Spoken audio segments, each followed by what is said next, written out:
Olá, seja muito bem-vindo, seja muito bem-vinda a mais uma palestra do Circuito Mulher. E neste dia nós vamos trazer para você uma especialista que está falando um pouquinho longe da gente aqui de onde nós estamos gravando do Brasil. Ela está falando lá da Suíça, ela é uma portuguesa, mas que passou alguns bons anos aqui no Brasil. Então eu quero que vocês recebam com muita energia positiva nesse nosso palco virtual a Júlia. Júlia, seja muito bem-vinda ao Circuito Mulher. Obrigada. Júlia, fala pra gente qual vai ser a sua temática, qual que é o seu assunto, o que você preparou com todo esse carinho para poder compartilhar com as nossas meninas aqui.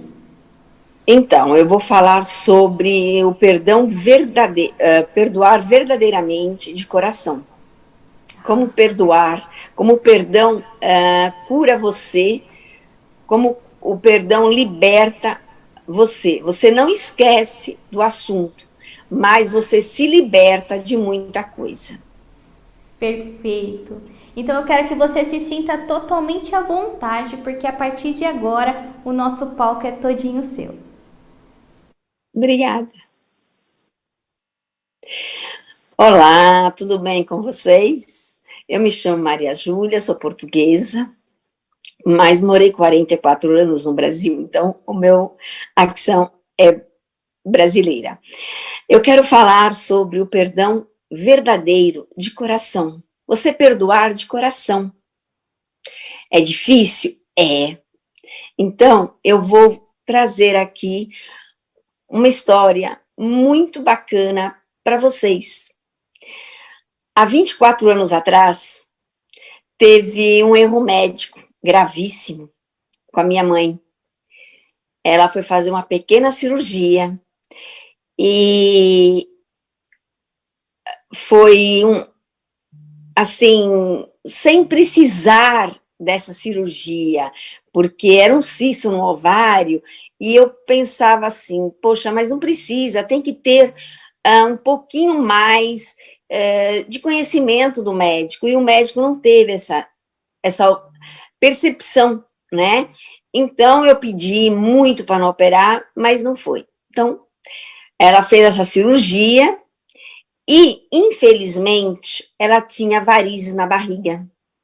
É, gente, varizes na barriga, que muita gente não sabe que as pessoas têm. Não é falado sobre isso. Então, ele fez a cirurgia, ela internou, eu sempre fui contra essa cirurgia, mas ela queria se livrar, e o médico passou uma segurança muito grande para ela. Para mim, não, mas para ela, sim. Então, ela foi. Aí, deixei-a no hospital, ele falou, quando foi umas 5 horas, ela está no quarto. 5 horas, telefonei para o hospital, nada. Minha irmã não tinha notícias. E ninguém dava notícias. 6 horas, nada. 7 horas, nada. 8 horas, nada. Às 10 horas da noite, eu resolvi ir para o hospital. Mas eu não podia entrar 10 horas da noite, não tem mais visitas. Aí eu fiquei sentada. Mas, de repente, eu vejo o assistente do médico saindo. Gente, vocês não sabem o que eu fiz. Eu peguei o médico pelos colarinhos, assim, por trás. E ele levou um susto, porque não sabia quem eu era, não me conhecia. E ele perguntou quem eu era. Eu falei, sou filha da Alzira. Mas já estão falando com o médico. Pode subir. Eu falei, mas o moço lá não deixa a gente entrar, o segurança não deixa entrar. Aí ele foi lá e me deixou entrar.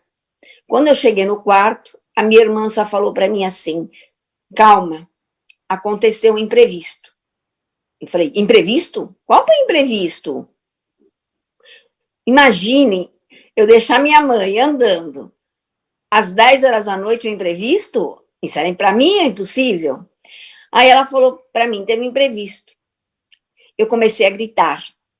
Tanto que eu abri os meus 2 pulsos, que até hoje eu não sei como, o murro que eu dei, abri meus 2 pulsos.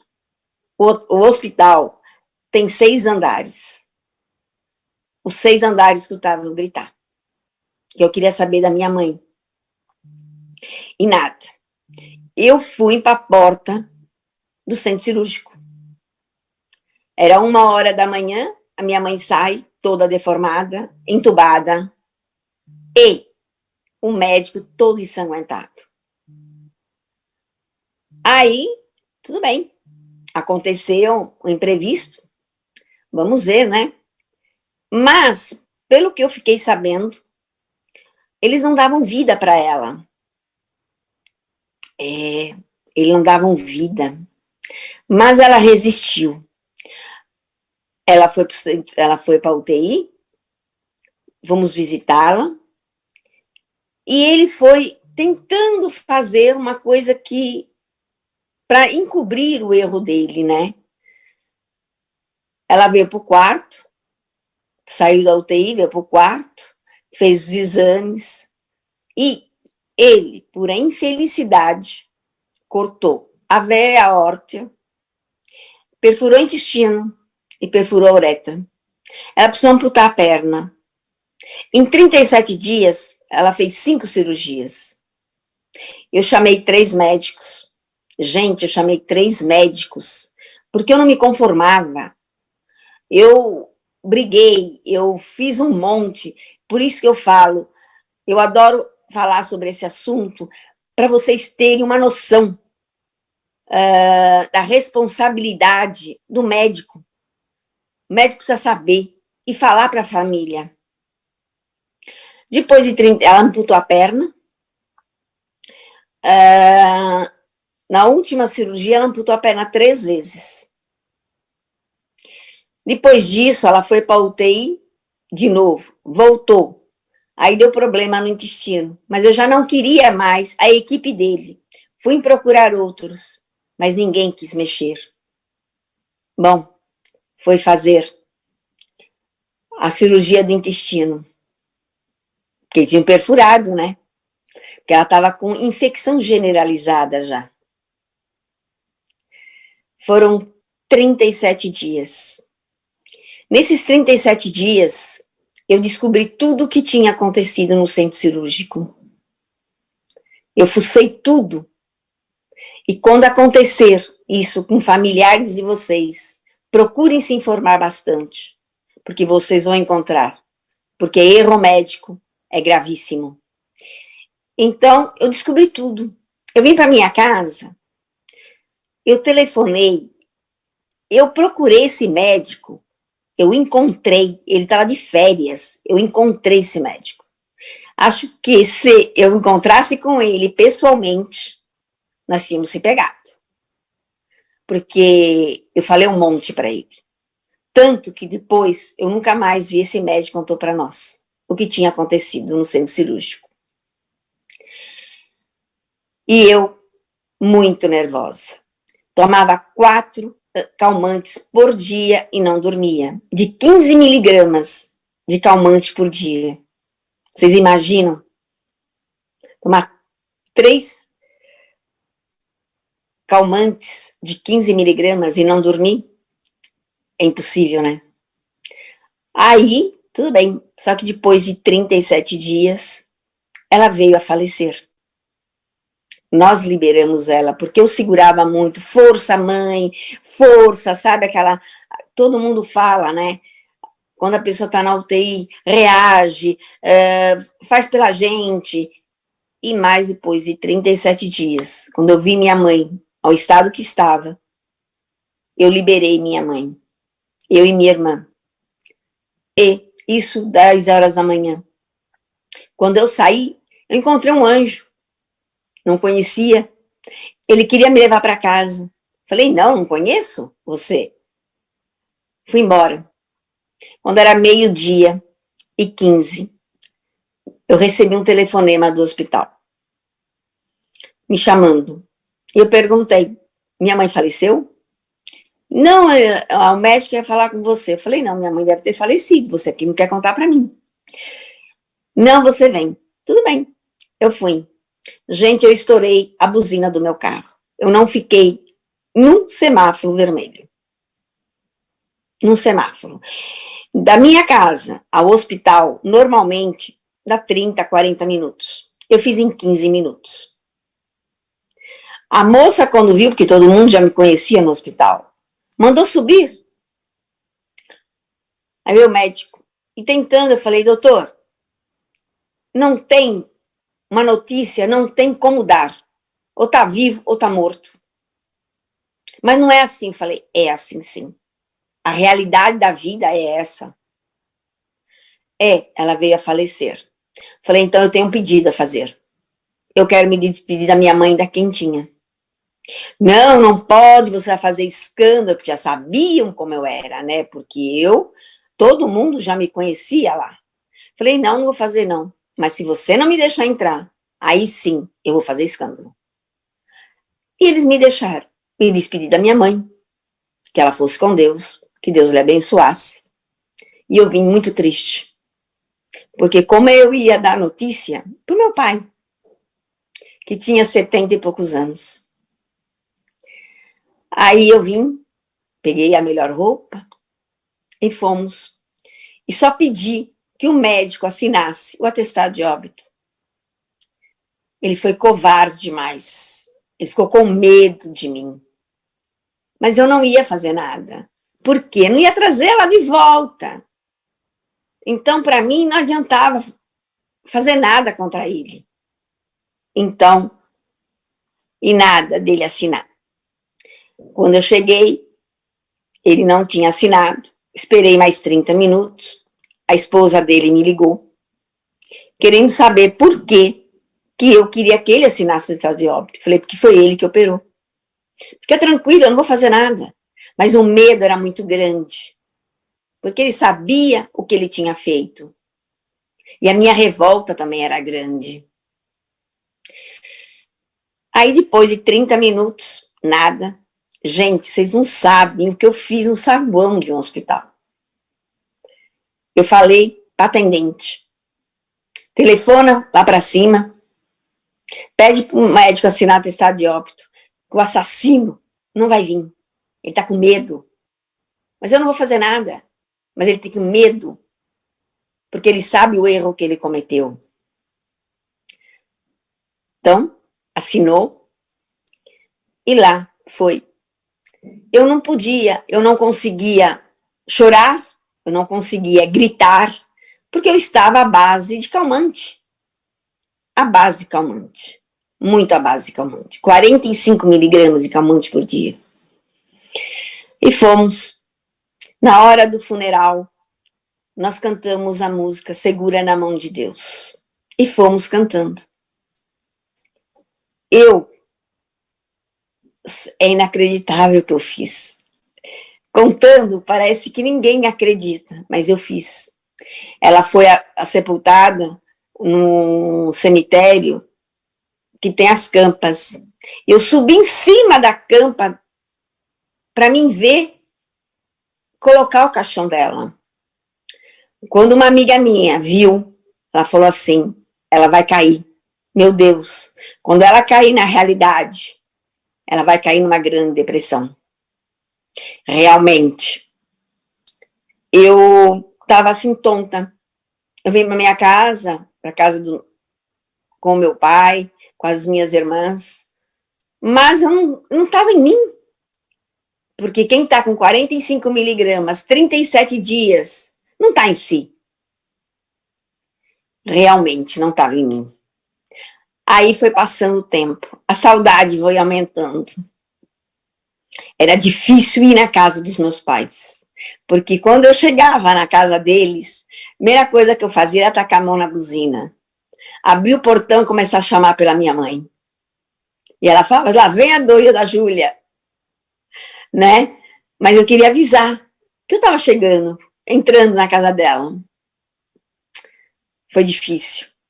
Depois de 2 anos, o meu pai faleceu também. Em 2 anos e 17 dias, partiram os dois. Aí veio, sim, uma grande depressão. De eu não poder cuidar da minha casa, dos meus filhos e do meu marido. É duro.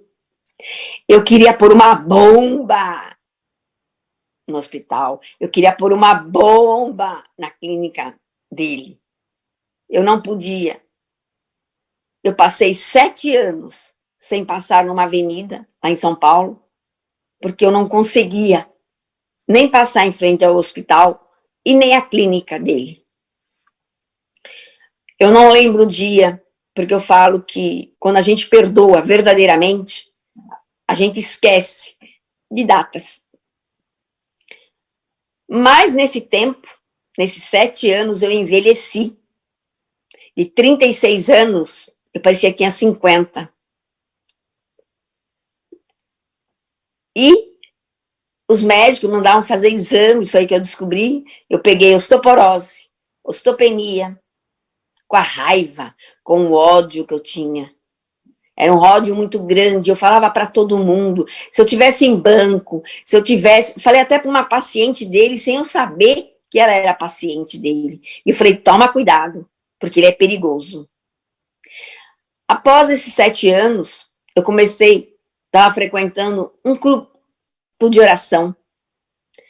E nesse grupo de oração, foi cantada a música Segura na Mão de Deus. Gente do céu, como foi difícil. Eu chorei todo o tempo do grupo de oração. Veio todo mundo, o que está acontecendo, o que está passando, o que está... Eu não sei. E a música continua. Acabou o grupo de oração, eu vim embora para minha casa chorando. O meu marido falava assim, mas por que chorando? Eu falei, aconteceu isso e eu não sei. Eu preciso orar, porque eu preciso saber o que está acontecendo, porque eu não sei o que está acontecendo comigo. Eu chorei a noite inteira. Eu passei a noite em claro, de sexta para sábado. 6 horas da manhã, eu descobri que eu tinha perdoado o médico verdadeiramente, de coração. Fui acordar meu marido e ele acordou assustado. Eu falei, eu perdoei o médico, eu perdoei o médico. O que está acontecendo? Perdoou o médico, eu perdoei o médico. Gente, isso para mim foi libertador. Falei, agora, o que eu vou fazer? Eu tenho que conversar com esse médico. Depois de 7 anos. Eu telefonei para a clínica, ele me atendeu. Quando eu falei quem eu era, ele desligou o telefone. Falei, bom, já que ele não quer me atender, eu vou marcar uma consulta, eu vou pagar uma consulta e eu vou conversar com ele. E assim foi. Todo mundo me chamando de doida, de louca. Porque aí, quem me chamava de louca quando ela estava no hospital e não me ajudou, me chamou de louca por conversar com ele. O que eu fiz? Eu comprei um terço de São Francisco de Assis. Mandei benzer. No dia da minha consulta, a menina queria fazer, né, o que eu era, a primeira vez que eu ia lá Falei, olha, eu quero conversar com o médico e eu não posso te falar. Aí, ela achou, só pôs meu nome, porque ela achou muito estranho, não é? É estranho, gente. É diferente, porque ninguém faz isso. E eu fiz. Quando eu entrei no consultório, ele não me reconheceu, porque eu tinha o cabelo na cintura. Eu era morena, eu tinha um cabelo preto quando a minha mãe faleceu. Preto, azulado. E quando eu fui conversar com ele, eu já estava com esse tipo de cabelo, corte mais curto, mas um preto não tão azulado, mais suave, mais castanho. Ele sentou, ele falou assim, o que eu posso fazer com a senhora, dona Júlia? Eu falei assim, doutor, eu não vim fazer uma consulta, eu vim conversar com o senhor. Eu sou filha de Alzira da Conceição Rodrigues. Quando eu falei o nome da minha mãe, ele falou, aquela mulher teve problemas em Portugal. Eu falei, pera um pouco, não é por aí. Vamos conversar.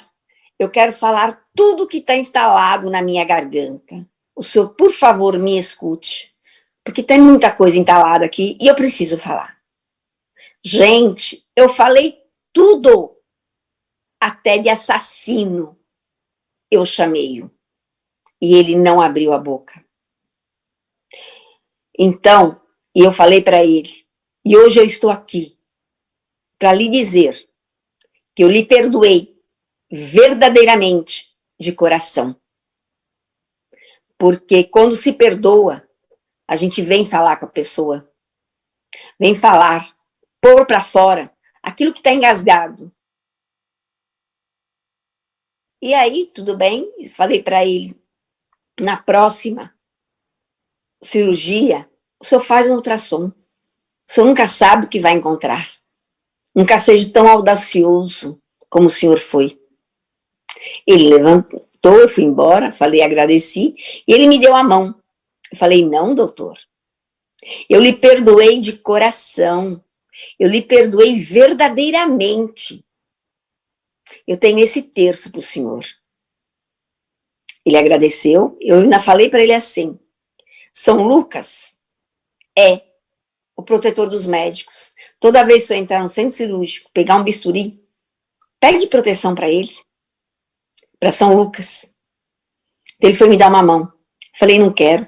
Quando se perdoa verdadeiramente, a gente dá um abraço. E eu dei-lhe um abraço, falei, agora eu vou sarar da minha osteoporose, da minha osteopenia, e vou rejuvenescer, doutor. E boa sorte na sua caminhada como médico. E vim para minha casa aliviada. Depois de um mês, eu fui fazer os exames. Eu não tinha mais osteoporose, osteopenia, e eu estava rejuvenescendo. Eu voltei, eu tinha o quê? 40 anos, 41 anos, 42, na época. Então, quando a gente perdoa de coração, a gente sara de todas as doenças. Todas. Mas uma coisa eu quero falar para vocês. Perdoar não é esquecer. Perdoar é se livrar daquilo que está te fazendo mal, daquilo que está te prejudicando a tua saúde. Porque se você não perdoar as pessoas, se você tiver ódio no coração, você vai ficar doente, você vai envelhecer, você vai pegar vícios, você vai começar a não ter vida. E eu comecei a ter vida, eu comecei a estudar, fiz todos os meus cursos de estética, eu já tinha facial, fiz todo o meu curso de estética corporal, me transformei numa terapeuta, depois numa palestrante. Então, o meu recado aqui para vocês é o seguinte, vamos perdoar, perdoar é saúde, perdoar é libertação, perdoar é amar ao próximo, não é esquecer, é amar ao próximo. Não adianta guardar mágoas, rancores, porque você fica doente. Para mim, foi libertador. A minha vida se transformou depois desse auto-perdão. Porque hoje eu tenho a consciência que eu pondo para fora, eu me perdoei e perdoei o médico. Ele não precisava, ele pouco se... mal lembrava de mim, só lembrou de mim quando ele me viu. Mas o rancor era meu, a raiva era minha. Então, eu perdoando, eu me livrei de tudo isso. Vocês, se tiver algum problema, conversem, ponha para fora, porque você vai sarar da sua doença, que pode te prejudicar. E prejudica, como me prejudicou 7 anos. E eu fiquei liberta. Eu hoje tenho 61 anos. Mudei de país. Virei a minha vida. Me transformei numa terapeuta. Ajudo pessoas hoje. Como eu quero te ajudar com essa minha palestra. Porque vocês merecem. toda pessoa merece ser feliz. E perdoar verdadeiramente é saúde, é paz, é harmonia, é tranquilidade. Para você e para todos que te rodeiam. Essa é a minha mensagem para vocês hoje. Perdoar, auto-perdão, é saúde, felicidade, tudo de melhor para nós, para mim e para vocês que estão me escutando. Reflitam bem a raiva que vocês têm de alguém, o ressentimento que vocês têm de alguém. Perdoe. Se vocês não conseguirem falar para essa pessoa, procure um profissional competente para te ajudar, para você pôr para fora tudo isso que está dentro de você, que está na garganta. Porque tem muita gente que pega câncer de garganta, câncer de mama, por mágoa, por rancor, por ódio, por não conseguir perdoar. Então, perdoe. O perdão verdadeiramente, de coração. E quero que todos perdoem. Muito obrigada, Júlia. Muito obrigada pelo seu depoimento, pela sua história. Tenho certeza que nós conseguimos, na verdade, perdoar através, né, do aprendizado, através de espelhar histórias de superação, como foi a sua, né? Tanto na perda da sua mãe quanto do seu pai. Tenho certeza absoluta que essa história, que essas duas, né, histórias serviram para poder te deixar uma pessoa ainda mais forte e agora poder realmente estar iluminando a vida de outras pessoas, né? Você vê, hoje eu tenho 61 anos. Eu envelheci, eu tenho foto, quando eu cheguei aqui, de antes, que está no Brasil, eu parecia que tinha 50, estava mais velha do que eu sou hoje. Então, assim, é muito importante perdoar. Eu falo para todo mundo, não guarde rancores, perdoe, porque o perdão realmente o que salva a humanidade. Hoje está faltando o perdão para as pessoas. Hoje está faltando amor para as pessoas. Então, é a minha dica, olha, estou até me arrepiando inteira, não adianta guardar rancor. O perdão é saúde, o perdão é libertação. Muito bom, muito bom. Nossa gratidão, Júlia. Obrigada. Para você que está acompanhando aí a nossa palestra, para você que acompanhou esse tema a respeito de perdão, um tema que realmente é muito importante para que a gente possa realmente viver né, a nossa vida de uma forma muito diferente. Espero que tenha feito sentido para você esse conteúdo. Fica por aí, tem muita coisa ainda para acontecer. Nós nos vemos na próxima palestra. Tchau, tchau.